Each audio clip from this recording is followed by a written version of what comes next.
ಚಿನ್ನಸ್ವಾಮಿ ಸ್ಟೇಡಿಯಂನಲ್ಲಿ ನಿನ್ನೆ RCB team ಅನ್ನ ನೋಡೋದಕ್ಕೆ ಹೋಗಿ ಮೃತರಾಗಿರುವಂತಹ ಚಿನ್ಮಯ್ ಅವರ ತಂದೆ ನನ್ನ ಜೊತೆಗೆ ಇದ್ದಾರೆ. ಅವ್ರನ್ನ ಮಾತನಾಡಿಸ್ತಾ ಹೋಗ್ತೇನೆ.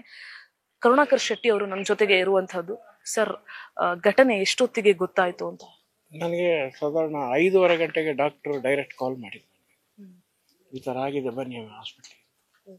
ಸರ್, ಚಿನ್ಮಯ್ ಏನಾದ್ರು ಕ್ರಿಕೆಟ್ ಪ್ರೇಮಿ ಆಗಿದ್ರಾ? ಹೇಗೆ ಅಲ್ಲಿ ಹೇಗೆ ಹೋದ್ರು? ಚಿನ್ಮಯ್ ಆಕ್ಚುಲಿ ಅವ್ರಿಗೆ ಕ್ರಿಕೆಟ್ ಕ್ರೇಜ್ ಏನು ಇಲ್ವೇ ಇಲ್ಲ. ಅವರು ಫಸ್ಟ್ ಇಯರ್ ಇಂಜಿನಿಯರಿಂಗ್ ಓದ್ತಾ ಇದ್ರು. ಆ ಕಾಲೇಜಿಂದ ಟೋಟಲ್ ಸುಮಾರು ಜನ ಹೋಗಿ ಅವ್ರ ಜೊತೆ ಹೊರಟೋಗ್ಬಿಟ್ಟಿದ್ದಾರೆ. ನಿಮ್ಗೆ ಹೇಳ್ಬಿಟ್ಟೆ ಹೋಗಿ? ನನಗೆ ಹೇಳಿಯೇ ಹೋಗಿದ್ದಾರೆ. ವಿಧಾನಸೌಧ ಹತ್ರ ಇರ್ತೀನಿ ಅಲ್ಲ ಅಂತ ಹೇಳಿ ಹೋಗಿದ್ರು. ಬಟ್ ಅವರು ಯಕ್ಷಗಾನ ಕೂಡ ಅಂತಾರೆ, ಬಹುಮುಖ್ಯ ಪ್ರತಿಭೆ ಅಂತ ಗೊತ್ತಾಯ್ತು.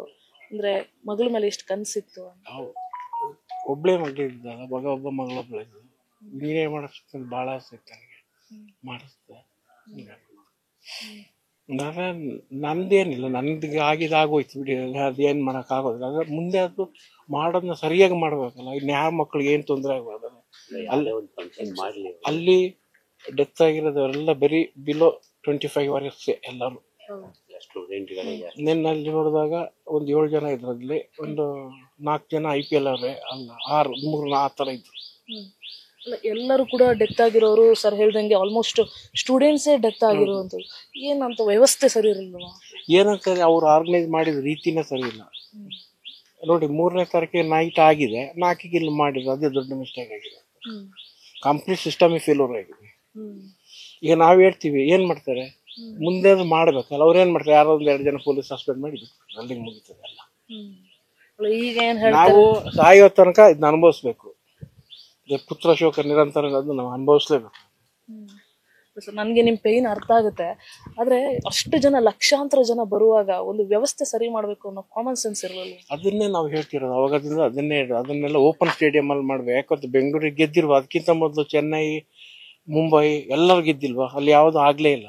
ನಮ್ಮಲ್ಲೇ ಮಾತ್ರ ಆಗಿದೆ, ತರಾತುರಿಯಲ್ಲಿ ಮಾಡಿದ್ವಿ. ನನಗನ್ಸ್ತದೆ ಇವರು ಸರ್ಕಾರದವ್ರು ಪೊಲೀಸ್ ಇಂಟೆಲಿಜೆನ್ಸ್ ರಿಪೋರ್ಟ್ ನ ತಗೊಳ್ಳಿಲ್ಲ ಅಂತ. ಸರ್, ಅದೇ ನಿಮ್ಮ ಮಗಳು ಕೂಡ 19 ವರ್ಷದ ಮಗು, ಏನ್ ಮಾಡೋದು, ಮನೆ ಬರೋ ಸರಿ ಇಲ್ಲ ಅಷ್ಟೇ. ಯಾರನ್ನಾದ್ರೂ ಏನ್ ಪ್ರಯೋಜನ ಇದೆ, ಆಗೋದೆಲ್ಲ ಆಗೋಗಿದೆಲ್ಲ. ಈಗ ಸರ್ಕಾರದವ್ರು ಹೇಳ್ತಾರೆ ನಾವು ಪರಿಹಾರ ಕೊಡ್ತೀವಿ, ಅದು ಈಗ ನೋಡಿ ಪರಿಹಾರ ತಗೊಂಡು ಏನ್ ಮಾಡೋದು ಹೇಳಿ. ಹೇಳಿ, ಒಂದು 19 ವರ್ಷದ ಮಗಳನ್ನೇ ಕಳ್ಕೊಂಡಿದ್ದೆ, ಪರಿಹಾರ ಕೊಟ್ಕೊಂಡು ಏನ್ ಮಾಡೋದು? ಅಲ್ಲಿಗೆ ಪರಿಹಾರ ಕೊಟ್ರೆ ಪರಿಹಾರ ಯಾರಿಗೆ ಬೇಕು? ಅಂತಿಮ ಸಂಸ್ಕಾರ ಎಲ್ಲ ಎಲ್ಲಿ ನಡೆಯುತ್ತೆ ಈಗ? ಆಕ್ಚುಲಿ ನಮ್ಮ ಪದ್ಧತಿ ನಾನು ಊರಿಗೆ ತಗೊಂಡು ಹೋಗ್ಬೇಕಾಗಿತ್ತು. ಅಂದ್ರೆ ಇಲ್ಲೇ ನಮ್ಮ ಊರಿನ ಜಾಸ್ತಿ ಜನ ತಮ್ಮಂದಿರೆಲ್ಲ ಇಲ್ಲೇ ಇರೋದ್ರಿಂದ ತುಂಬಾ ದೂರ ಜರ್ನಿ ಮಾಡೋದು ಬೇಡ ಅಂತ ಬನಶಂಕರಿಯಲ್ಲಿ ಮಾಡ್ಬೇಕು. ಸರ್, ನಿಮ್ ತರನೇ 11 ಜನ ಪೋಷಕರು ಕೂಡ ಇದೇ ರೀತಿ ದುಃಖದಲ್ಲೇ ಇದ್ದಾರೆ. ಸರ್ಕಾರಕ್ಕೆ, ಸರ್ಕಾರಕ್ಕೆ ಮುಟ್ಟಿಸೋ ತರ ಏನಾದ್ರು ಹೇಳೋಣ?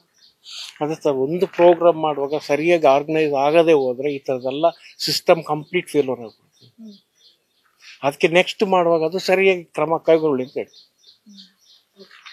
ಇದಿಷ್ಟು ಚಿನ್ಮಯ್ ಅವರ ತಂದೆ ಆಗಿರುವಂತಹ ಕರುಣಾಕರ್ ಶೆಟ್ಟಿ ಅವರು ಹೇಳ್ತಾ ಇರುವಂತಹ ಮಾತು. ಅಂದ್ರೆ ಲಕ್ಷಾಂತರ ಜನ ಬರುವಂತಹ ಜಾಗದಲ್ಲಿ ಒಂದು ವ್ಯವಸ್ಥೆ ಸರಿ ಇದ್ದಿದ್ರೆ ಬಹುಶಃ ಇವ್ರ ಮನೆಯಲ್ಲಿ ಇವತ್ತು ಸೂತಕದ ವಾತಾವರಣ ಇರ್ತಾ ಇರಲಿಲ್ಲ. 19 ವರ್ಷದ ಹುಡುಗಿ ಸಾಕಷ್ಟು ಕನಸನ್ನ ಕಟ್ಕೊಂಡಿದ್ರು, ಸಾಕಷ್ಟು ಬಹುಮುಖ ಪ್ರತಿಭೆ ಕೂಡ ಆಗಿದ್ಲು.